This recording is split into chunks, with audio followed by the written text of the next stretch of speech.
welcome to our One Thought. And now my session is about NEWSBITES, bite-sized nuggets of knowledge. Now I love to start with a pantun. Ribuan buku untuk dibeli di Dewan Besar PWCC. Nama diberi Kasvini, membawa murid-murid dari Subramania Bharati. Alright, so let's go to my first slide. Click. Sorry. Alright, basically the first question is, how many of you remember your mother's phone numbers? You can recite it from your heart. Okay, a few from my generation, okay? How about your father's phone number? Okay, quite a few, very good. Alright. Can you remember more than one person's phone number? Okay, most of you, okay, we can, alright. Okay, a long time ago, we could actually remember at least 10 people's phone numbers, right? Back before the internet, we could recite our teacher's phone number, our tuition teacher's phone numbers. But now we have smartphones to remember for us, right? So we technically outsource this skill to phones, right? And other devices. What happens when we outsource our imagination and visualization and also introspection, right? From remembering so many phone numbers, now we have to depend on devices. But now we can use AI to generate any image we want. Basically, we are actually outsourcing all our imaginative powers to external devices. What happens then? Atrophy. Atrophy means a state where your muscles become weakened because you haven't used them a lot, right? Okay, this is a simple definition that I would like to give. Any form of interaction that we have with text, it's geared towards trying to respond instead of trying to understand.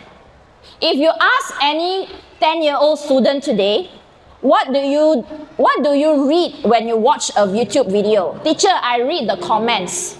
And when we read the comments, we're actually reading to find out who agrees with us and who disagrees with us. And we're actually like reading to respond more than reading to understand.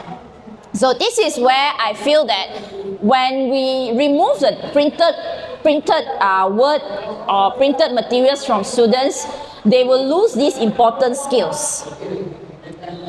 Okay, what happens when we give them a children's newspaper to read?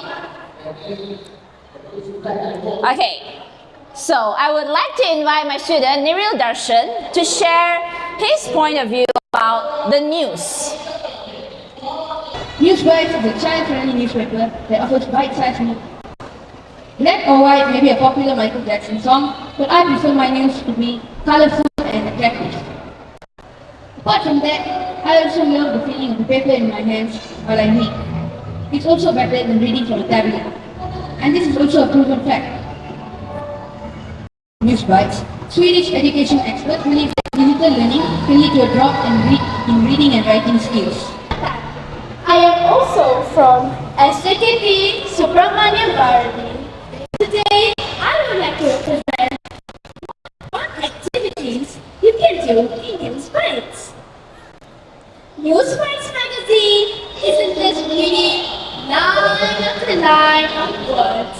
However, NEWSBITES proves that reading is highly dynamic by offering a wide variety of engaging activities instead of plain text. The World Cup! I predict that Portugal will win the World Cup this year. So what about you? Can I see a show of hands who support Argentina this year? How about Portugal? Did you know that Lionel Messi, who is from Argentina, has a total of 8 Ballon d'Ors? Wow, a lot of Ballon d'Ors. So please give them a round of applause.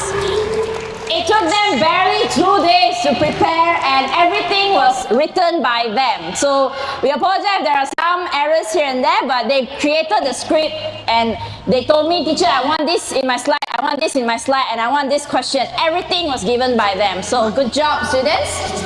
As you can see, I want to talk about the educational impact of these newspapers. As a teacher teaching in 2026, the challenge is I have to compete with TikTok, I have to compete with Instagram, I have to compete with YouTube Shorts. And it's not fair to expect the children to be able to focus for like more than like 5 hours every day. And when I go in, it's a different topic and they have to refresh their minds. However, NEWSBITES is the only teaching material that I can give to the students with zero set induction. I don't have to convince them to do anything at all.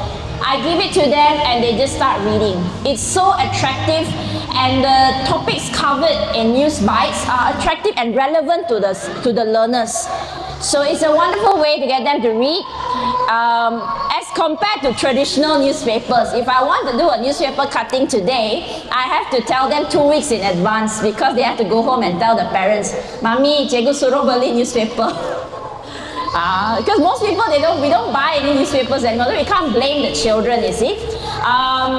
So that's all from us, from Subramania Bharati. We really enjoy NEWSBITES and I think everybody should check out this wonderful children's magazine. If you want more, you can go to University Bookstore Malaysia stall there. You can check out the editions. Amazing materials. Let's not blame the next generation for skills that we didn't teach them. Yeah? So, thank you. Ding. I pass it back to Mr. Key. Okay, such an interesting question. Let's ask the panel some question, alright? Thank you, Kashmini, for inspiring us. But sometimes we do a lot of international shows. Now, the thing is, for the one talk, we actually bring together all the leaders, the top leaders, and it has always been an adult show. Director General of Education, Chief Librarians, Chief Learning Officer, Deans, Vice Chancellors, and so on and so forth. And in Penang, this is the first year we're actually bringing a student on stage. Now, before this, we brought a team of international school students on stage to share about STEM and various lessons that they learned. But we're so proud to have a local team here. You are the first local Malaysian team that appeared on One Talk stage, alright? So round of applause to this team, actually, we're very proud of them. And I really love your presentation, the energy. Actually, just look at you and the way you present inspire me so much, really. Okay, one question to ask you guys. In the total NEWSBITE, what is your favorite section and favorite topic? There was one NEWSBITES section about chocolate, like all the different types of chocolates and the different ways to make chocolate, I think, and where is chocolate grown and all of that. That was my favorite. Oh, that's wonderful. So you learn about chemistry, about taste, about cocoa, about plantation, biology, and so on, right? So it links to your daily science topics, right? Yeah. Okay, that's wonderful. What about you?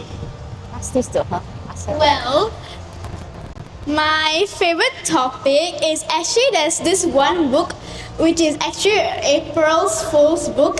It's actually like very funny. It makes me laugh a lot. There's a lot of funny jokes inside. I really enjoy it, yeah. Well, that's wonderful because not only the science and technology, we are human, right? And a part that actually affects us, our hearts, that makes us laugh. Sometimes, to us, right, as parents, right, the most important thing is that when my kid smile or laugh, that is my greatest reward. Bravo, good observation. What about you? Since my occupation is to become the CM of Penang, I would like to read a lot about ASEAN and stuff. Well, that's wonderful. That's good. And next us as as a society, support him to be the next CM of Penang, okay? Alright. Alright, without further ado, thank you so much. Final word from Cikgu Kasmini to encourage the youth to learn. Cikgu Kasmini. I would like to encourage everybody to go back to some traditional forms of media, because I think paper is very simple. We don't have to wait for the internet. We don't have to scroll up to read. If you have paper, you can just read. So NEWSBITES is an amazing educational tool. I encourage all parents to check it out and all teachers to expose it to your students as well. Alright, a final applause to the panel. Thank you everyone for coming.